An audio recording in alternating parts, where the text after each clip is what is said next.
run down to help him before he was harmed. Big Nas stated that the men came with a message from Suge Knight. You see all these guys talking about death row, motherfucker, death row. Death row, motherfucker, death row. So by the time I cut in, I step in front of him, I push the guys back, like, yo, what the fuck going on here, man?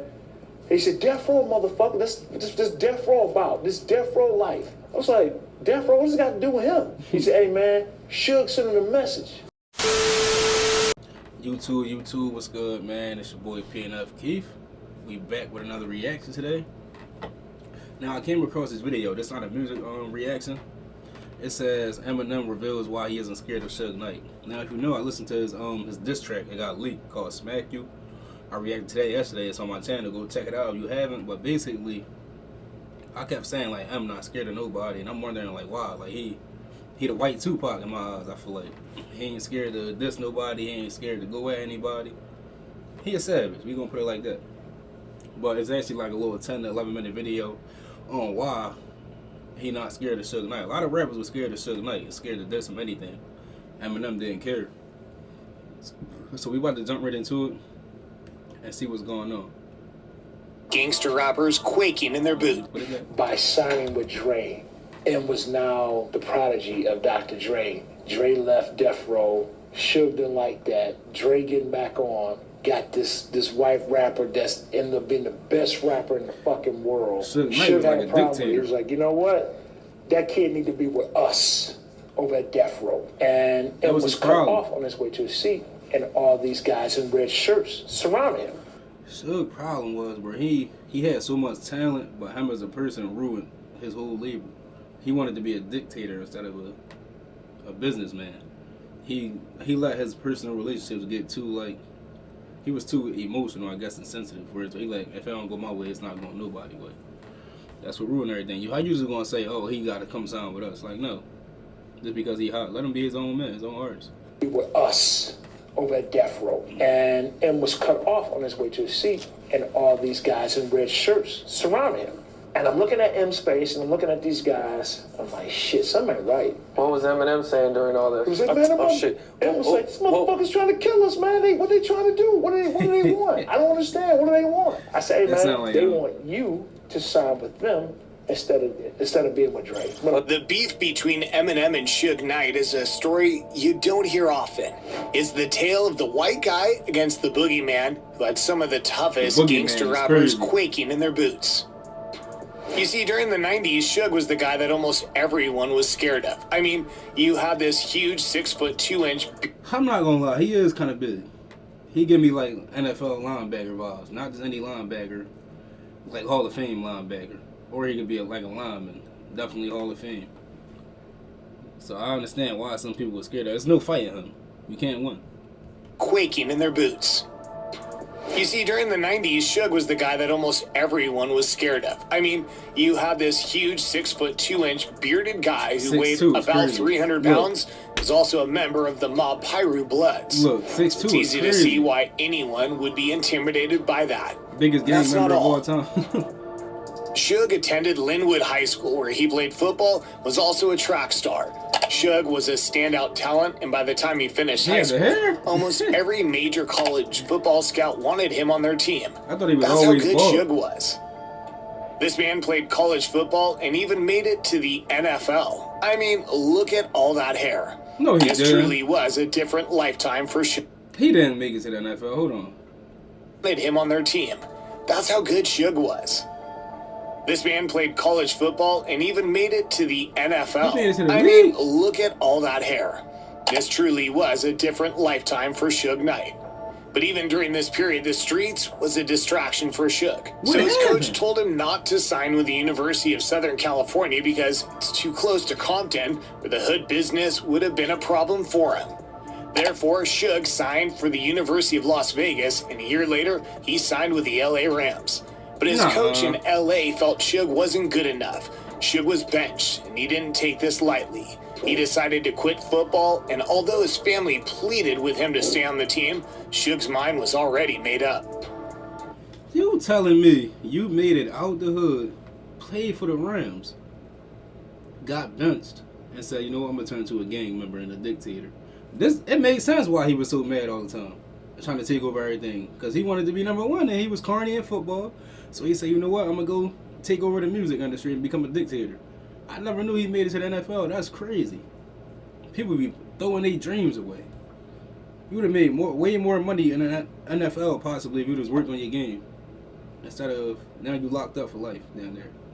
He signed with the LA Rams, but his coach in LA felt Suge wasn't good enough. Suge was benched, and he didn't take this lightly. He decided to quit football, and although his family pleaded with him to stay on the team, Suge's mind was already made up.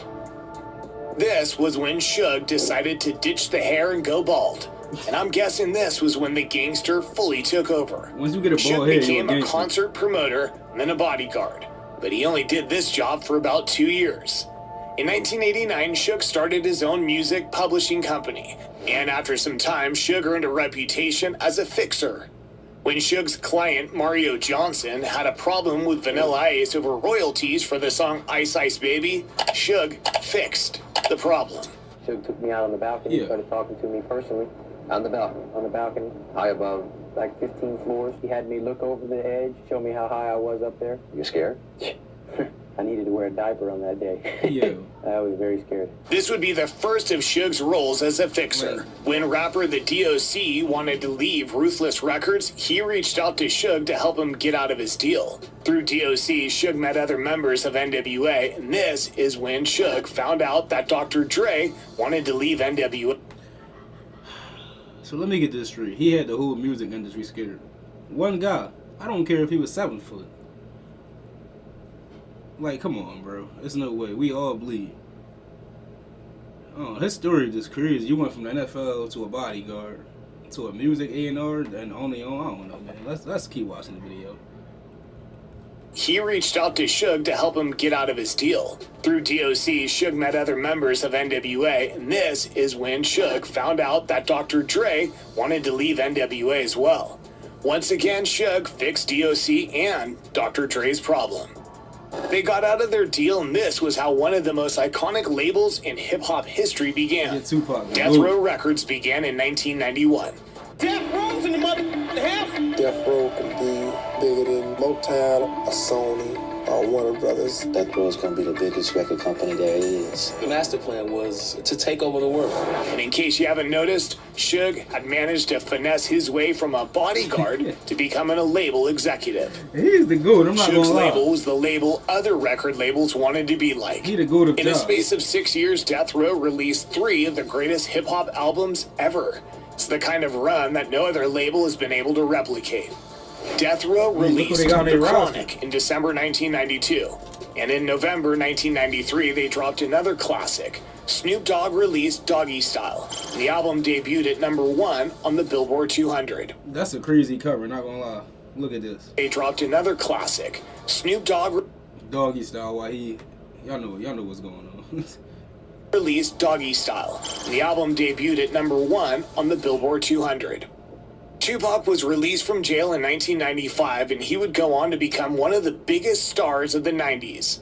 Pac's All Eyes on Me was another undeniable classic released by Death Row Records. By now, Suge Knight was one of the most powerful men in the industry, and there were truly no limits to what Suge could have become. He was already powerful. But you can take the homie out of the hood, you can't take the hood out of the homie.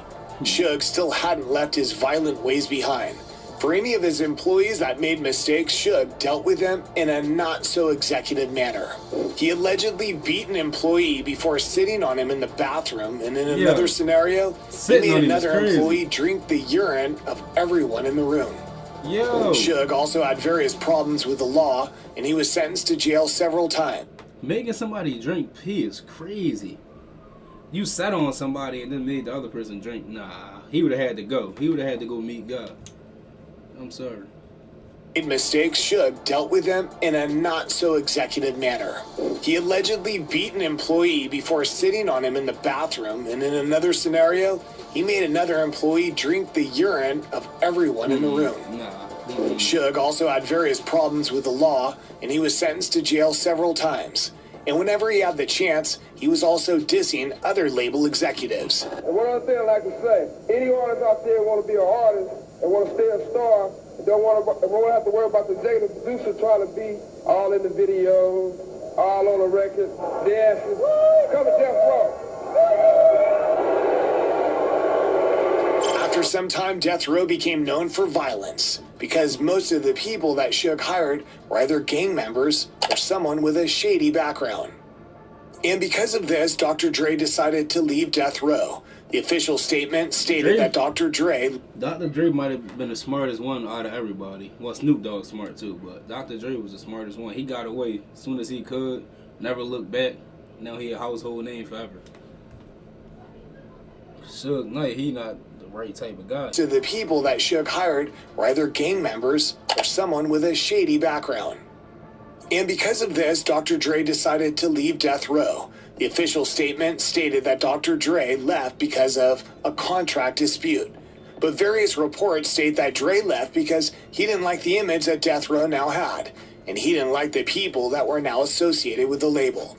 All these people around me, how many of them do I really need? Suge ensured that Dre left the label without any of his publishing or masters. The only thing Dre got was his walking papers.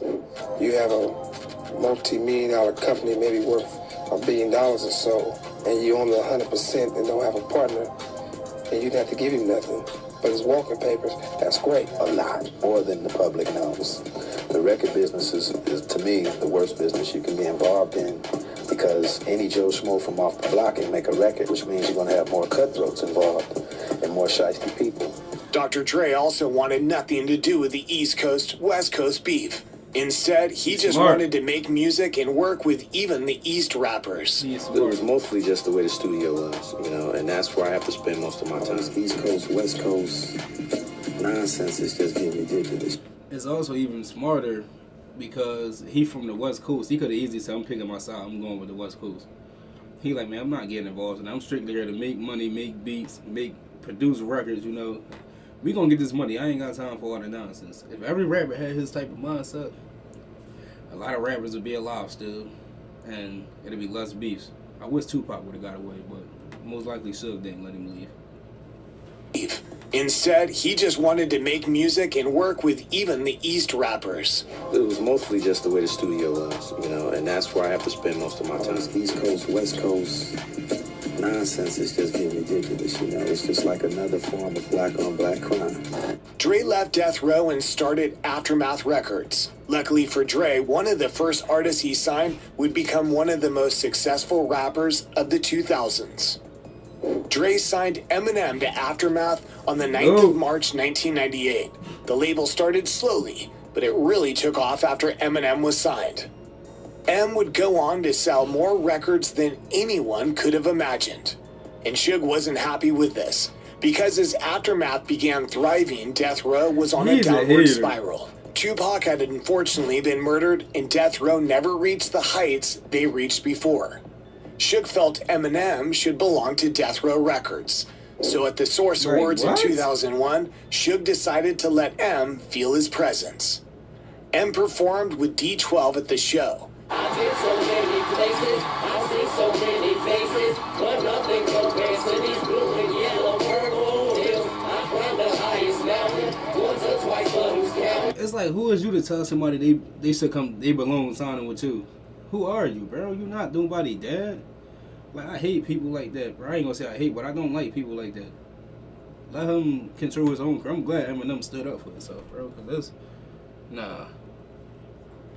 M performed with D12 at the show. I've been so many places, I've seen so many faces, but nothing compares to these blue and yellow purple hills. I climbed the highest mountain once or twice, but who's counting? But nothing compares to these blue and yellow purple hills. But at this show, the artists were not allowed to sit with their bodyguards, and this left Eminem exposed.